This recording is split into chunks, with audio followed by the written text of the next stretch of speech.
right, so today we're going to be continuing to talk about inferences. I know you weren't here yesterday, but I'll do a little review. So yesterday we talked about how evidence and background knowledge makes our inferences. So evidence could be from a text, from pictures, from things we see in videos, and then our background knowledge is just things that we already know. And that's going to create an inference. An inference is a guess or something that isn't explicitly told to us, but we can guess from our evidence and our background knowledge. So sometimes when we read stories, the author isn't going to tell us exactly what's happening in the story, but making inferences will help us put the pieces together like a little puzzle. So today we're going to be doing these task cards. There's going to be a little prompt, a little passage for us to read, and then we're going to answer the questions based on the inferences that we make. Like okay? a test. It's not a test, it's a little activity. Ooh. So everyone's going to get 2 of these. Yeah. Do I pass these down? No, everyone gets 2. 3 altogether. Oh, Yep. yeah, 3. Okay, so when we read stories like the one we're reading in River Between Us, we have to make inferences about the characters, about their traits, about the setting, things like that. You guys remember doing that with Mr. C? Yeah. Yeah. Okay, so everyone should have one. And then does anyone want to read the first one? Me. Okay. Oh, thank you, Landon. Okay, hold on. Let me pull it up on here so I can see what you see. Okay, go ahead, Madison. Okay. My teacher walked into class with her glasses on. It was unusual that she wore her glasses. Her eyes were puffy and she talked quietly to the class. On her desk, she had a bag of cough drops and some tea with a bottle of honey next to it. I already know this. Thank you, Madison. Okay, so the author, whoever wrote the passage, didn't tell us explicitly what was wrong with the teacher, right? Mm-hmm. They didn't say, the teacher is so-and-so. So we have to make an inference about what the teacher is, how she feels, what's wrong with the teacher. So the question says, what was wrong with the teacher? Landon. What's wrong with her? She's sick. She got the flu or something. She is sick. But when I was right. 5-year-old, my mom gave me a tablespoon of honey. Mm-hmm. And made you feel better? Okay, so if you look on the second page, the task card's answer sheet, this is the answer. So our answer is our inference. We think that she is sick, correct? Wait, here? Mm-hmm. Under number 1, because it's the first one we did. So we think the teacher is sick.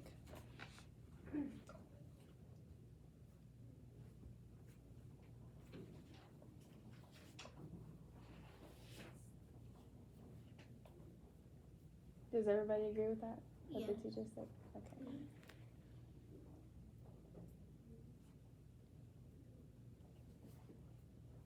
I almost spelled teacher instead with just a T. I spelled it with TH. Oh, it's okay. Sure. Teacher. It happens.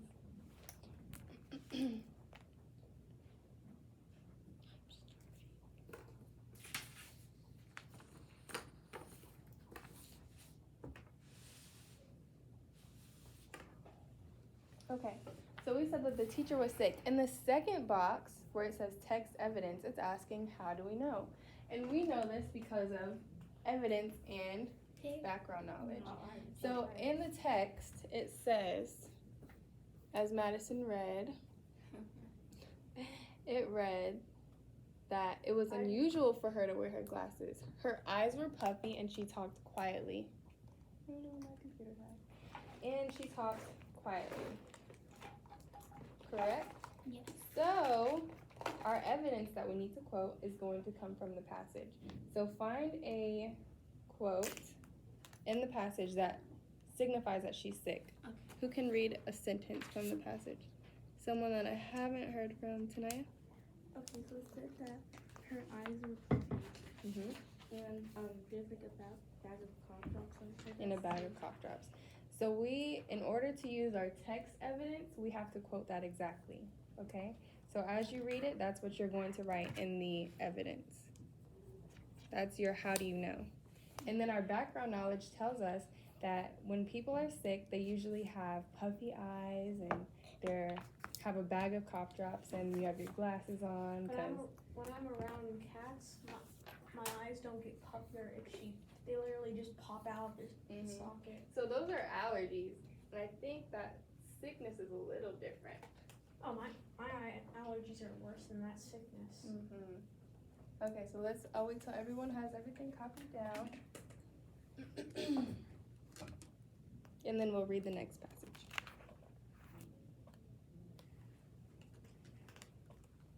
Good, Landon?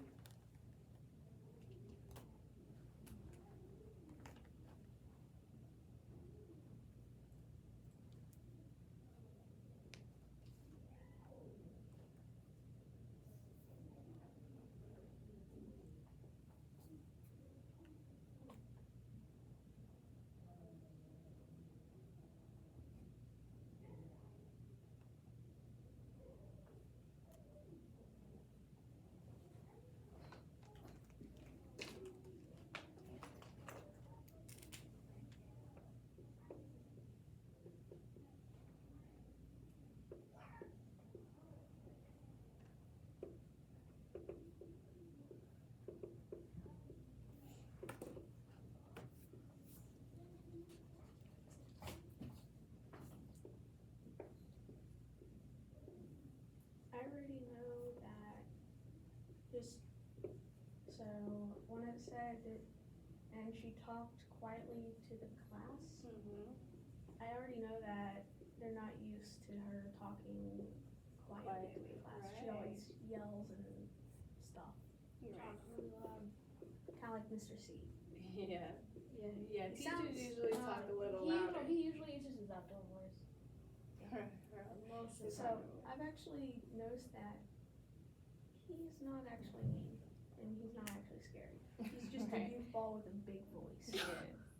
Okay, let's do the second one. Who would like to read the second one? Landon? Go ahead. Okay. I don't know that name. What? You can just I'm just gonna say Sarah. You can say S if you don't know the name. Ennis was excited to get out of the car. She had been waiting for today for weeks, and it was finally here. She skipped as she went up to the walkway to the house, and her mom opened the door. Suddenly, everyone shouted surprise. Oh, okay. It was her birthday. You Or think it was so? just a big party. Okay, so in the first box, we're gonna answer the question, why was Sarah excited?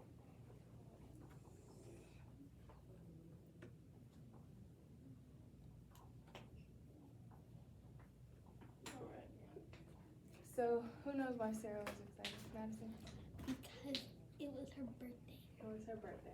Well, we don't know. It might have just been a reunion party. It wouldn't be. Why would they say surprise? So, when we make inferences, they might not always be 100% correct. But since we don't know the exact answer, this is just our guess based off of what we read, right? So even if it wasn't her birthday, this is our best guess based on what we were given and the background knowledge that we have. So it was her birthday. Now, Landon, what led you to believe that it was her birthday? Because when her mom opened the door, suddenly everyone shouted surprise. And not only, why would they say surprise if it was just some normal party, or if it was a room party, it had to have been a birthday party.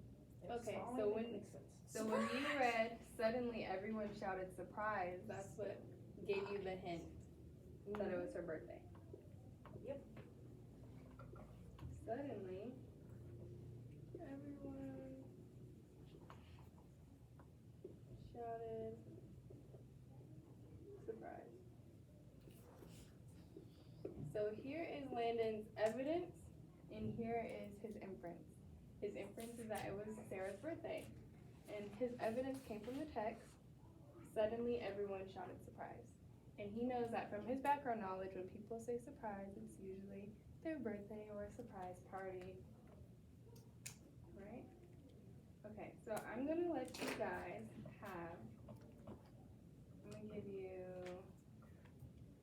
4 minutes to work on number 3. You guys can work together if you'd like. And then we're gonna do something else, okay? So I'm gonna go ahead and start a timer. Are we doing the rest? Just number 3. Wait, are we going to have some playing time? learning is always fun. Okay. Okay, so go ahead and do number 3. You guys can work with a partner, work with, I know there's 5 of y'all, but we're gonna do, 3, 2. yes. So work on number 3, and I'll give you 4 minutes. It shouldn't take that long, it's pretty short. So, Okay. when is this over? It'll be over in a little bit. What?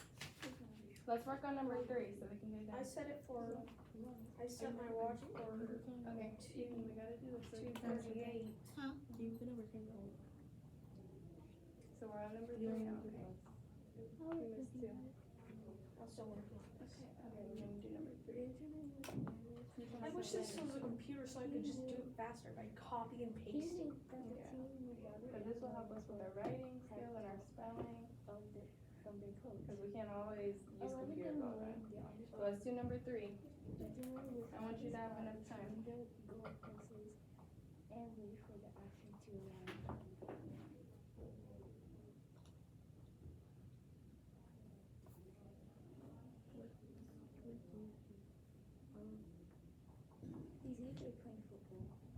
Football. He's playing soccer. What? Because it says he is behind a goalpost. I thought he was playing baseball. Benjamin would find his spot between the goalposts. What? Tell me what other game has a goalpost? I don't play sports. It's soccer. I mean, I play sports. No, Well, it just He's depends. playing- You wouldn't know if you don't play I sports. actually know what a goalpost is. The net Did you is finish reading it? The goal in soccer is just called a goal. Yeah. But the goalpost is in football. Did you finish reading this one? Wait, I just have one more. Done. So what's your answer? What is your inference to the question? What game would Benjamin play?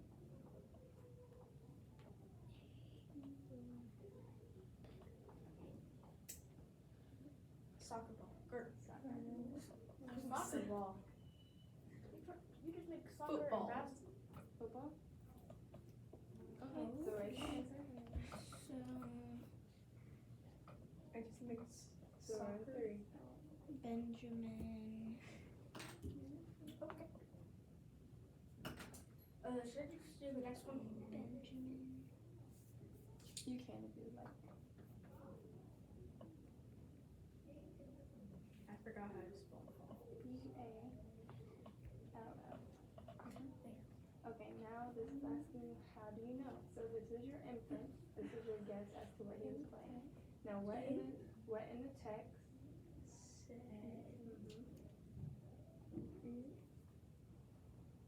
Said.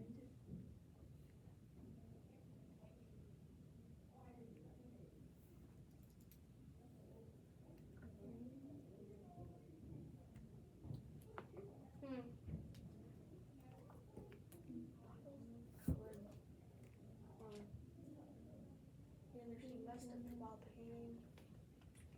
Or she had a paintball gun and she just started shooting before. And she ran out. What's this time?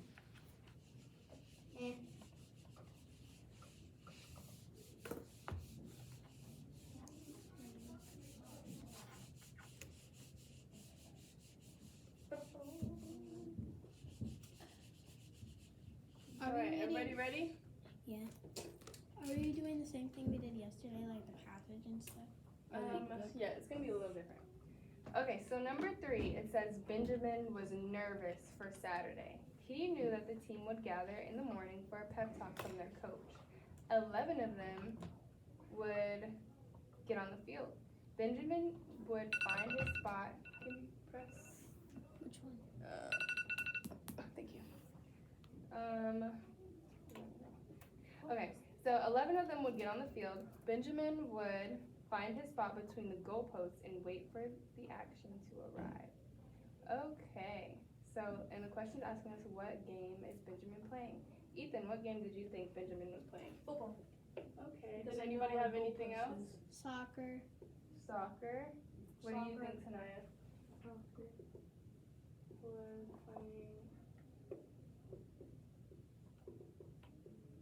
soccer.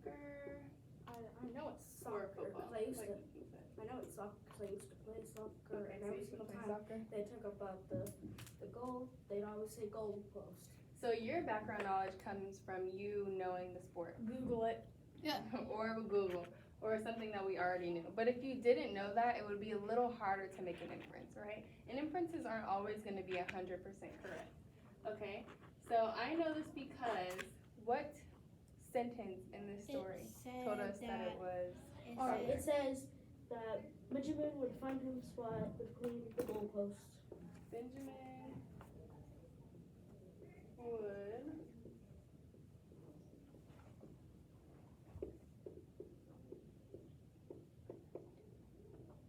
between the goalposts.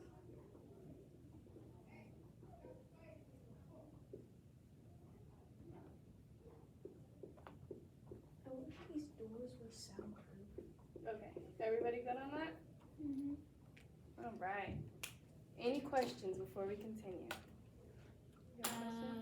What's up? No? Okay. So I want everybody to put their names on these. I'm gonna collect them. Marker, I have a whole for my dry erase markers. Thank you. I'm gonna go ahead and collect these. Thank you.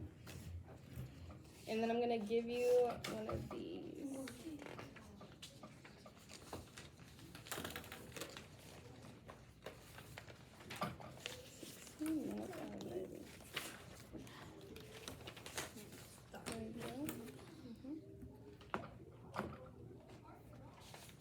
Okay, so we've done evidence using videos, evidence using pictures, we've done passages.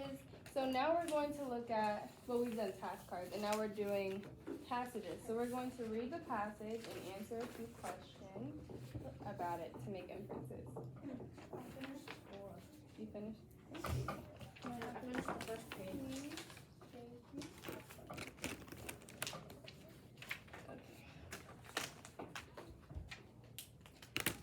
So I'm gonna go ahead and read this for the sake of time, and then I'll give you guys about 5 minutes to, or longer, we'll see. Okay, everybody ready? Yep. So this text is called The Hazelnut Child, and it's not gonna tell us everything we need to know. So what do we need to make while we read this? Inferences, correct. You ready? So once upon a time, before the continent of Europe was given that name, there lived a couple who had no children. They wished every day for a child, even if he were no bigger than a hazelnut. At last, their wish was granted, and they had a child who was the size of a hazelnut, just as they had said. They loved the child very much, and they took excellent care of him. When the hazelnut child turned 15, his parents asked what he would become, now that he was of age and age to work. Sorry, guys. Where was I? I would like to be a messenger, said the child. His mother laughed and asked, "How can you possibly be a messenger? Your tiny feet would take an hour to carry you the distance anyone else could cover in a minute." "Give me a message to carry," said the boy, "and see how quickly I return." So his mother told him to go to the house of his aunt in the neighborhood village and bring back a comb. "I'll be right back before you know it," said the boy. His mother held the front door open for her son, and off he went on his journey. He found a man on horseback who was headed for the next town. The boy crept up the horse's leg, crawled under the saddle, and began to pinch the horse's back. Rearing up, the horse took off at a breakneck speed and wouldn't slow down, no matter how hard the rider pulled at its reins. When they reached the neighborhood village, the hazelnut child quit pinching the horse, and it slowed enough that the boy was able to climb back down its leg. His aunt was delighted to see him and gave him a comb he asked for. The hazelnut child returned home on the back of another horse and presented his mother with the comb. "But how could you get home so quickly?" she asked. He did not answer the question, but only said, "You see, I told you the messenger was the profession for me." Using his newfound skill, the hazelnut child hitched a ride on the stork that was headed south for the winter and landed in a faraway country. There he met the king, who was astonished by his tiny creature who rode storks as if they were horses. The king was so taken with the hazelnut child that he gave the boy a diamond bigger than himself. The boy hitched the diamond to the stork and flew home, and he and his parents lived in peace and prosperity for the rest of their lives. All right. So, I want you guys to look at the other handout. I think it's the next page. And we're going to go ahead and answer the questions. So on the first side, it says the text states, and this is going to be our what? Inference. Our inference? Wait. Background knowledge? So our text, whatever the text says is our evidence, okay? Background knowledge is something that we're not even going to read. It's just something that we already know. And the inference is going to be what we make from reading all that stuff, okay? So the first column, this is going to be the text states. That's going to be our text evidence. And then the next column, where it says this most likely means, that's going to be our inference that we make. So in the first box it says, they wished every day for a child, even if it was no bigger than a hazelnut. Then they ask, what can you infer about the couple who later became the hazelnut's child's parents? That they were lucky. That they really wanted a job. I'll give you guys time to figure that out. So go ahead, you can work together if you want, or you can work independently, but try to finish it. We have like, I'll give you 15, maybe 10 minutes to finish. Can I say what I think it is? We can share at the end. How about that? We're gonna share at the end. Just write it down so you don't forget, because I want to I want to have enough time for everybody to finish. And then I'm gonna come around and record y'all in a little bit. Right here.